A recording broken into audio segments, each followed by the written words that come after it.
this was fantastic, obviously. And awesome. I'm the guy that's sometimes like, man, these super long opening segments, but adding it to the list. And this was long, probably pushing 20 minutes. This is what MJF needs to be doing, not Jarrett. Like, yes. I like how all the Jarrett stuff was immediately worst of, and then this is like the opposite end of the spectrum. So there's a few things that I loved or that really helped me enjoy this. One, MJF kind of refreshes my memory on his history with Paige, right? Is kind of where he started out with. It's like limited, but not completely lacking. And I'd like that because I'm the guy that's like, oh yeah, that's right. He also acknowledges how crazy it is that Hangman Page is a babyface right now, because I think you can't just sort of ignore that. Like, he's saying, like, I do you like burned the kid's family home down, and your people are right. So I do like the acknowledgement of that, and even though MJF's a bit of a like, he's obviously the over top scumbag, that's a little real, right? Yes. So I like that he's keeping it real. And I thought the do you love you was when the tone changed, and then that also reminds me of peak Hangman. Yes. Right. And then also the mention of Daniels. That allows Paige to go on a rant to solidify himself as a babyface, and everything we've been saying he's been hinting at and teasing is in fact true. I like that. Plus, he gets the chance to purge the emotion that he had over retiring Daniels, right? To get that out.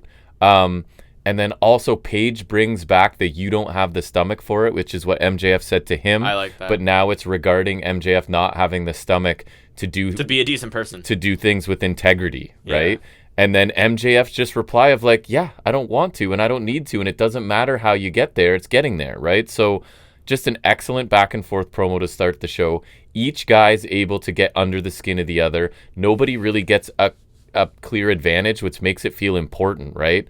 And like you're saying, thank God MJF has moved on to something meaningful and something that can become something really special, right? Like, this is on pace to become a special feud, right? Feud of the year, potentially. Great start to something that could be a lengthy, bitter feud with multiple awesome matches coming out of it. And credit to Paige for being able to become a believable babyface so quickly after being like the most dastardly of heels, right? Yeah. And it's not a problem for me, and I don't think for a lot of people it is. I don't disagree. So lengthy segment for sure, but I was super engaged in this. So was the crowd. I think it was super successful. Sorry. It's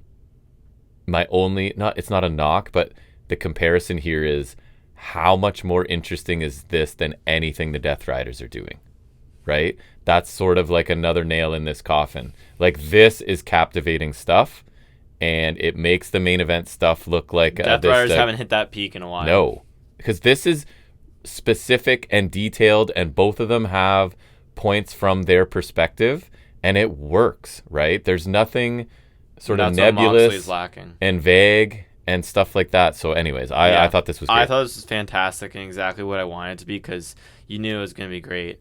And it's so great, like you're saying, because they're both right. Like, MJF, as much as you might hate him, he's not wrong. Like, Hangman really shouldn't be cheered in theory, but he does get to anyways. But I think Hangman did a great job in justifying that, right? And it's almost like you have that connection with the fans, and it does kind of bother MJF a bit. As because much he's as saying much it doesn't, of a scumbag, right? But it's like, somehow you connect with these fans and they support you, right? Even though you could argue Hangman did worse things than MJF did. Right. So I like that, and I liked when he asked him, how are you better, and him saying he's real, because that kind of encapsulates what Hangman is, and that kind of felt real to me in of itself, because that is why Hangman is amazing, is because his character feels like a real person. And MJF, we don't know the real you because you're so into being this major just prick all the time. Which could be real, but it could also not be, given like some of the stories he's told, right?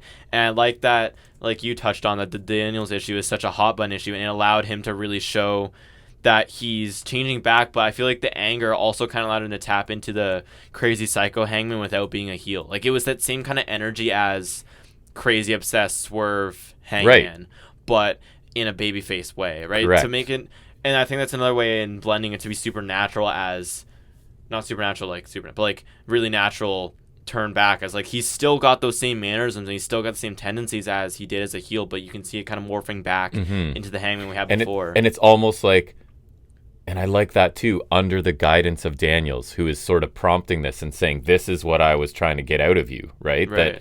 That this was in you, and we're sort of bringing it out. And unfortunately, I had to sacrifice my career to get you there, but we're here now. Right? Yeah, I really like that. I think that was a great piece. And I like that even if he does get a little more angry sometimes now, then that makes it kind of like an amalgamation of the previous iterations of Hangman. And it's like, I do hope we get more anxious millennial cowboys. I think ultimately that's where Hangman needs to be again. Because I think ultimately that is peak Hangman. But I think it would be okay, and if anything, makes sense for him to be this combination of anxious millennial cowboy and like psycho cowboy. Page is the best at complexity in wrestling, right? In a profession where there's so much stupid stuff going on and so much like blunt, even when we're talking about the Rock stuff, there's this guy who's like complicated, and he portrays it in subtle ways if he needs to. Right, you could like trace back his character's lineage to the Double or Nothing show they're talking about. You can talk about his journey to get to the world title, and then his storyline with the Elite. Like everything kind of goes into the next thing, and everything makes sense. And it's like his whole career in AEW has been like this constant storyline almost, right? Like his career feels like a storyline. Even though he's been wildly different characters along the way, that center is still always the same. Well, and the progression in both ways makes sense. Like the home invasion from Swerve is obviously it doesn't completely justify everything he did, but you can see how it would push him to that. And I think it was that combined with like kind of like what MJF's saying now, which I kind of like the mirroring of that, where MJF's kind of saying you get to do all this crap and still get cheered, but it's like, and then Hangman was like, Swerve's coming into his house and threatening his family, but then the crowd started to cheer him, so that made Hangman go insane, right? And then so he went heel, and then now it's kind of like Daniels is the catalyst for him turning back, and so there's a logical reason for everything that he does, which I think was great.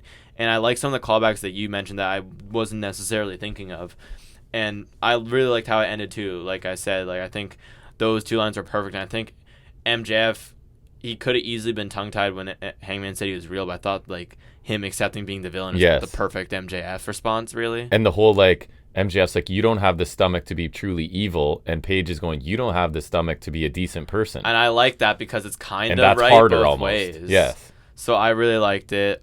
He's just a great character, and I'm super excited for this match, which we've gotten confirmed now. And that's going to deliver. Like, there's not much chance it doesn't, right? If you don't think MJF's good in the ring at this point, I don't know what you're watching. You're an idiot. And if you don't think Hangman's good, you haven't seen his matches. And that's another thing with Death Riders too, is like, even if it's not the best, I think like at least I was looking forward to Mox Cassidy. At least I was looking forward to the 4-way match. I'm not really feeling Mox Copeland. Me either. I'm looking forward to Mox Switchblade. Me too. Not Mox Copeland though. Despite the story, not because of it though. Right. That's the problem. Like this is the story with it. We've been saying this. At the very least, there's a light at the end of the tunnel with the match. Right. I'm not feeling that with it. This is great. All of it's great. I'm super excited. We just need him to ditch the mustache and get his theme back. Because I was saying to you, I do like his theme right now, but I will be happy when it goes away. Yep. Because unless they bring back that one theme he had for a bit and everyone got angry. It was once, wasn't it? It was like once or twice, because I remember he used it for the Texas Death with. And I remember I noticed. Yeah. That's bad. Yeah, because that's like the greatest theme song ever. So, you know.